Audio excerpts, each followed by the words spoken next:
All right, let's talk about the wheels on the bus. I know, you think it's just a simple little tune for kids, but what if I told you it's actually a perfectly engineered story? A tiny masterclass in narrative structure.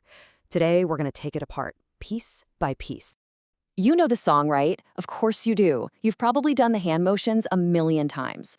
But have you ever really stopped to think about the story it's telling? Because it's so much more than just a list of things on a bus.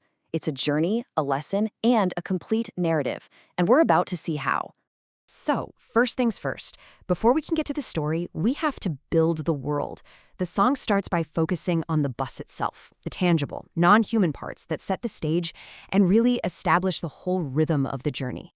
The song kicks off by very carefully building the physical reality of this bus. We get the wheels, then the doors, then the wipers. See the pattern? Each part gets its own little verse with its own specific repeating action. This structure is super deliberate. It's predictable, it's rhythmic, and it's absolutely perfect for a developing brain that's just learning how to connect an object to what it does.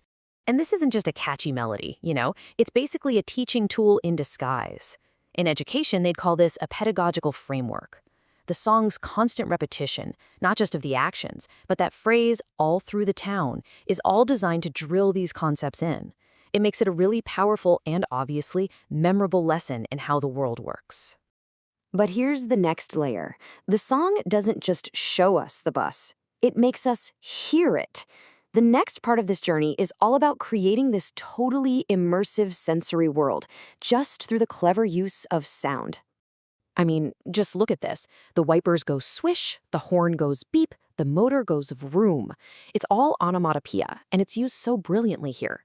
It forges this direct, gut-level link between a thing and the sound it makes. But hang on a second. Notice what else is on this list. We've got babies and mommies. The song is subtly getting us ready for a really big shift. And this right here, this is the pivot point of the whole song.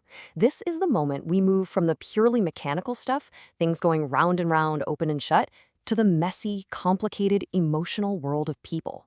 This is no accident. It is a beautifully constructed transition from the physical to the social.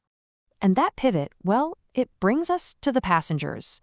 As soon as that physical bus is built in our minds, the story introduces its characters, and with them comes movement, emotion, and even a little conflict. It transforms the song from a simple list into a tiny social drama. And pay attention to how we meet them. We don't meet individuals, not at first. We meet the people, as a group, this collective going up and down. It's such a perfect bridge. That simple line connects the physical bounce of the bus to the shared human experience of being on it, and it totally sets the stage for the personal stories that are about to kick off.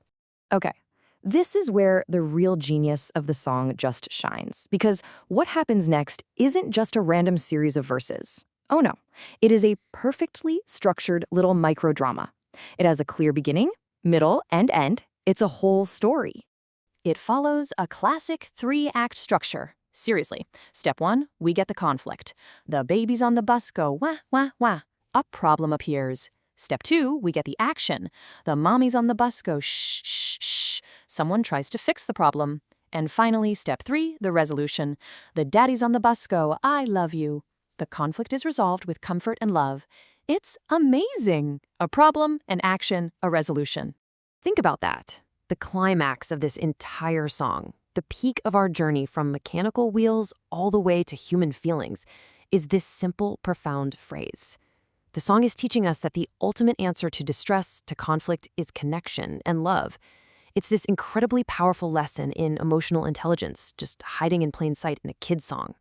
So what's the big takeaway here? The Wheels on the Bus is so much more than a tune about a vehicle. It is a carefully crafted journey. It starts with simple, concrete things and what they do, and then it masterfully guides us toward understanding the much trickier world of human emotions, problems, and how we solve them. And then, after all that drama, the crying, the shushing, the I love yous, the song lands right back where it started. The wheels on the bus go round and round.